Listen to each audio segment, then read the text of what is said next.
Nüüd veel üks teema.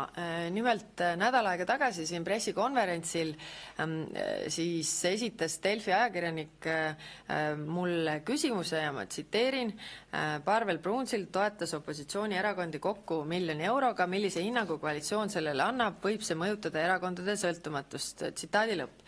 Ja mina vastasin, et nägin meedias pealkirja Pruunsilla annetusest, aga ei ole seda uudise teksti veel lugenud. Lisasin, et ma peaks küll ütlema seda, et eelmine aasta, kui te mäletate seda, kuidas äkitselt Keskerakond hakkas tegema perehüvitiste teemal koostööd EKREIKega, siis käisid linna peal jutud, et Parvel Pruunsild on neile kõigile maksnud selle eest, et nad selle valitsuse lõhuksid ja teeksid koos. Ja tõesti, need kuulujutud käisid ja tundub, et nendel kuulujuttudel oli siis päriselt alus.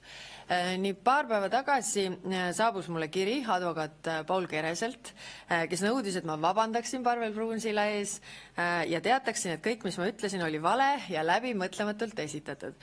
Selle viimasega võin peaaegu nõustuda, sest tõepoolest tulin otse valitsuse istungilt, nii nagu ma vastuses ka ütlesin, et ma ei olnud seda uudise detailidega kuidagi kursis, küll aga oleksin valetanud siis, kui oleksin vastanud, et ma sellest midagi ei tea. See teema oli täpselt aasta tagasi väga tuline arutlusobjekt nii poliitringkondades kui ajakirjanike hulgas. Sellest räägiti, nagu ma ütlesin, kuulujuttude tasemel ja kuulujutte oli erinevaid. Mõni väitis, et sel hetkel valitsuse kuulunud Keskerakonnale on antud raha selle eest, et ta algataks perehüvitiste eelnõu koos opositsiooniga ja lõhuksid selle valitsuse. Teine versioon oli, et Keskerakonnale on lubatud raha, kui nad algatavad sellise eelnõu. Et võtta siis kinni, et kumb on tõele lähemal. Praeguste arengute taustal tundub jah, et midagi lubati ja seda kõike seostati selgelt Parvel Pruunsilla nimega. Muuhulgas kas või põhjusel, et selle eelnõu esimene versioon, mille Keskerakond nii-öelda algatas, selle versiooni metaandmetest on näha, et see eelnõu on tegelikult koostatud Isamaa fraktsiooni nõuniku poolt. Ka oli siis just lugupeetud ärimees Parvel Pruunsild see, kes siis aastal 2016 oli eestvedaja annetusele, 800 000 annetusele erakondadele, kes toetasid perehüvitiste tõstmist. Ja muide, ka tol korral Jüri Ratas teatas, et tema ei olnud teadlik, et annetus on seaduse eest, seaduse ostmise Eesti riigis ei toimu, ta ei saa ega ei toimu, see oli tsitaat. Aga lihtsalt paneme siia mõned faktid juurde, kuna mult seda selgitust Parvel Pruunsild just nõudis Vabariigi Valitsuse pressikonverentsil, siis ma seda kõike teen, et seda konteksti mõista, miks sellised kuulujutud üldse tekivad.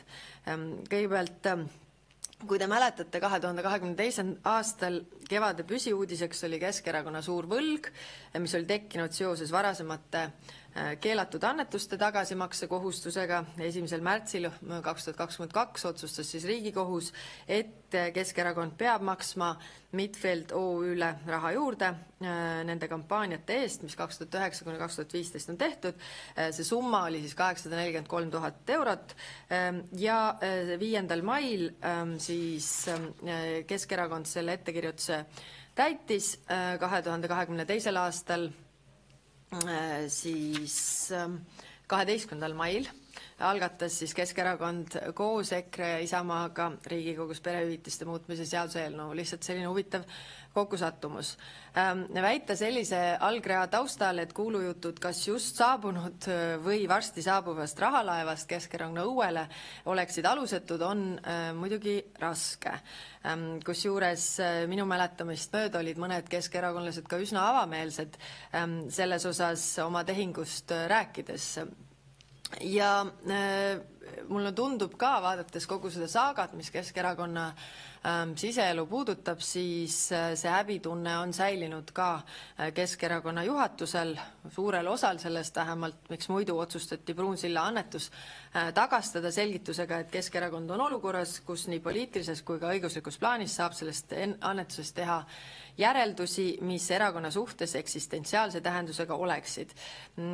Ja Kõlvarti tsitaate te kõike selle kohta ka teate. Ja lõpuks siis tagasi selle küsimuse juurde, mida Delfi ajakirjanik mulle esitas, et kas selline toetus võib mõjutada erakondade sõltumatust, et selge on see, et poliitika peab olema ja näima aus ja kui on olukord, et on tugev kahtlus selles osas, et saab Eestis seadusi osta, siis see on äärmiselt kahetsusväärne ja praegune valitsus sellist lähenemist kindlasti ei tolereeri. Nii et veel kord siis tulles sellele palvele vastu, mida advokaat mulle esitas, minu soovitus küll Parvel Pruunsillale on see, et ärge katsuge vaigistada neid sõnumitoojaid, kelleks on siis, olen antud juhul sattunud mina ja ajakirjandus, vaid veenge kõiki, sealhulgas siis ma ei tea, mind ja Keskerakonna juhatuse enamus selles, et tegemist ei olnud mingeid vastuteeneid nõudva siis annetusega, sest nii kaua, kuni seda ei tee, jäävad need küsimused õhku, nagu näiteks alles 11. juulil ka Eesti Päevalehe intervjuus Jüri Ratasega, ja see on nüüd tsitaat, Karilaiu Pruunsilla seostest moodustub huvitav pusle. Esiteks Karilaid ütleb, et on suhelnud Pruunsillaga 2019. aastast. Teiseks võttis Keskerakond Ratase Karilaiu tandemi juhtimisel mullu üle Isamaa algatuse peretoetuste forseerimiseks Riigikogus, ajades sedasi valitsuse lõhki. Kolmandaks nüüd laekus Pruunsillalt parteile heldekäeline 300 000 eurone annetus. On see kõik kokku sattumus? Küsimärk, tsitaadi lõpp. Palun vabandust, et olin nii pikalt, seletasin, aga aitäh. Henri Lauralik Postimehe uudistetoimetusest peaministrile küsimus, kuna te nii põhjalikult seda teemat lahkasite, siis teie vastusest võib välja peegelduda, et nii-öelda Parvel Pruunsilla nõudekirjale, et ümber lükata oma väiteid ja veel vabandada, et sellele te vastu ei tulnud, et ma saan aru, et olete nüüd valmis kohtusse minema.